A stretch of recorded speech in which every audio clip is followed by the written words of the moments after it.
अजमेर से है, जहां पर सदगुरु ओवरसीज बिल्डिंग में लगी भीषण आग और बिल्डिंग अजमेर के पंचशील में है। मिल रही जानकारी के मुताबिक बिल्डिंग में आग बुझाने के उपकरण नहीं थे।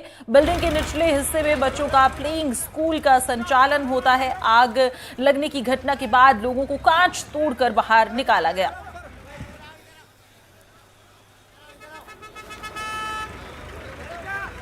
और इस खबर पर ज्यादा जानकारी लिए पवन अटारिया हमारे संवाददाता हमारे साथ जुड़ गए हैं। पवन, आपसे जानना चाहेंगे कि आग किन कारणों की वजह से लगी और फिलहाल आपके पास क्या अपडेट है इस पर?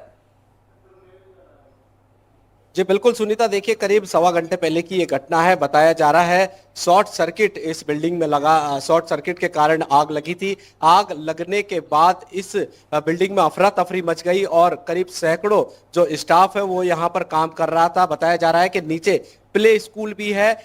जो यहाँ पर युवा जो कर्मचारी थे उन्होंने अपने स्तर पर जो बिल्डिंग के जो अलग अलग कांच है वो तोड़कर जो अन्य कर्मचारी थे उनको बाहर निकाला। आग की सूचना पर तमाम सुरक्षा एजेंसियां मौके पर पहुंची, अग्निशमन विभाग, एम्बुलेंस और यहाँ पर आईजी लता मनोज, एसपी चुनाराम जाट और कलेक्टर भारती दीक्षित भी मौके पर पहुंचे हैं। आप देख सकते हैं ये घटना स्थल पर अभी एसपी चुनाराम जाट जी भी हैं। पहले उनसे बात कर लेते हैं, क्या सूचना मिली थी और किस तरीके के राहत कार्य यहाँ पर।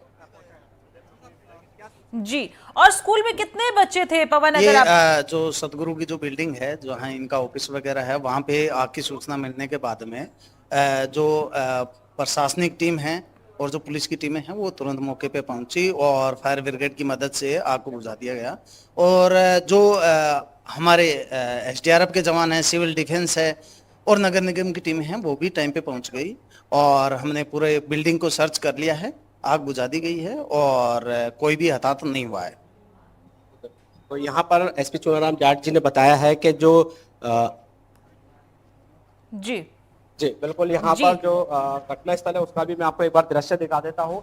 जो तमाम सुरक्षा एजेंसियां थी वो जी पवन, क्योंकि सबसे बड़ा सवाल यही है कि जिस वक्त आग लगी उस वक्त वहां पर कोई बच्चे तो मौजूद नहीं थे, किसी बच्चे को तो नुकसान नहीं हुआ है।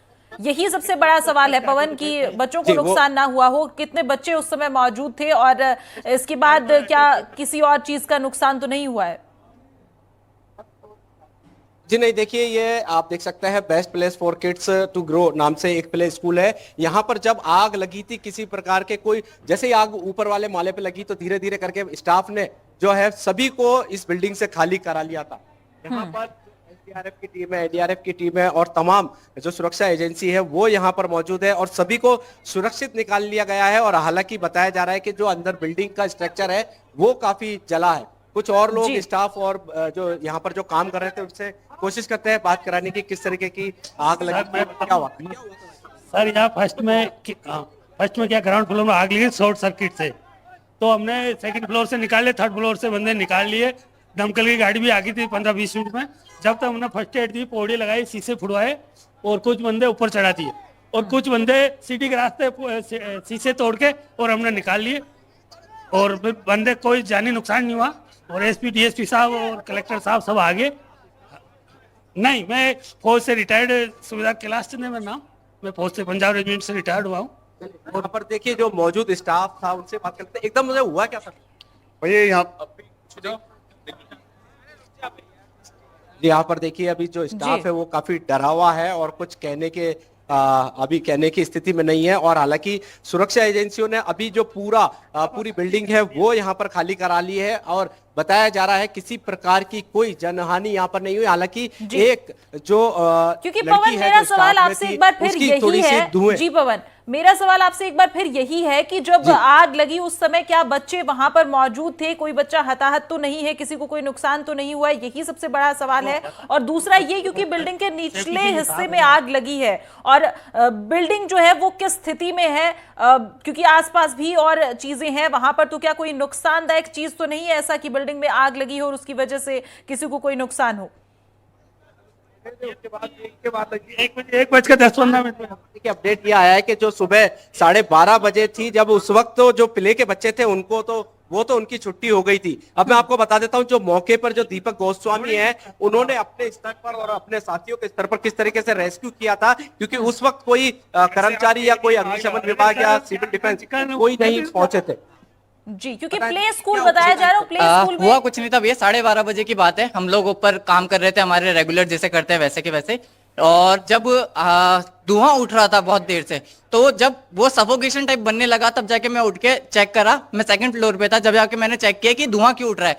जब जैसे ही मैं नीचे मैंने खिड़की खोली और सबकी धुआं निकले कैसे भी करके, उसके बाद में जब मैंने मेन गेट खोला, मेन गेट खोलने से ज्यादा धुआं वहां से आया, क्योंकि जो हमारा जाने का जो रास्ता था वहीं से धुआं सबसे ज्यादा आ रहा था। उसके बाद में मैं जब नीचे गया, नीचे देखा तो नीचे से आग लगने की, हमारा जो वर्किंग स्टाफ है, जो हमारे दूसरे जो काम करने वाले, उन्होंने कहा नीचे आग लगी है। तब जाके हमने फिर फ्लोर पे जाके चिल्लाए कि जो जैसी हालत में वैसे के वैसे निकलो, सामान आ रहा हो ठीक है, नहीं हो तो भी निकलो आप जैसे तैसे करके। सेम टाइम हमने निकाला। उसी टाइम पे जब 10 से 15 सेकंड के अंदर आग का लेवल जो है बहुत ज्यादा बढ़ गया था, सफोकेशन बहुत ज्यादा हो गया था, धुआं इतना ज्यादा था कि लड़कियां वहां पे बेहोश होने लग गई। हमने जैसे तैसे करके उनको उठाया, पानी पिलाया, ऊपर ही उस धुएं के अंदर ही हमको उनको पानी पिला के जैसे तैसे करके नीचे लेके आए। जितना स्टाफ था निकाला। फिर भी हमने जो हमारा कम से कम 5 या 6 जनों का स्टाफ था, जिसमें 2-3 लड़कियां थी और 3-4 लड़के थे जो फंस गए। तो हमने, अब वो वहां पे इतना सफोकेट हो गया था, हमने उनको यही एडवाइस किया था कि आप कांच तोड़ो ताकि धुआं बाहर आए, आपको ऑक्सीजन मिलती रहेगी।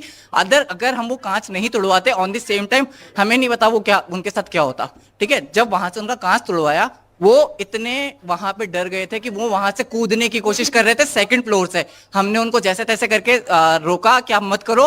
आसपास से जितनी हो सकती थी सीढ़ियां लाए, सीढ़ियां लगा के रेस्क्यू किया, उनको सीढ़ियों से नीचे उतारा। इस तरह दीपक जी, जब आग लगी थी, जो प्ले के बच्चे थे स्कूल के, वो एक्चुअली उनकी छुट्टी हो चुकी थी, वो छुट्टी हो चुकी थी। उनका जो पेरेंट्स थे वो लेने आ रहे थे। सब कुछ उस टाइम सब कुछ सेफ था, और हमारे यहाँ पे इक्विपमेंट्स बहुत सारे हैं, बट स्टिल जो कंट्रोल था वो आग का कंट्रोल ऑटोमेटिकली बहुत ज्यादा हाई था।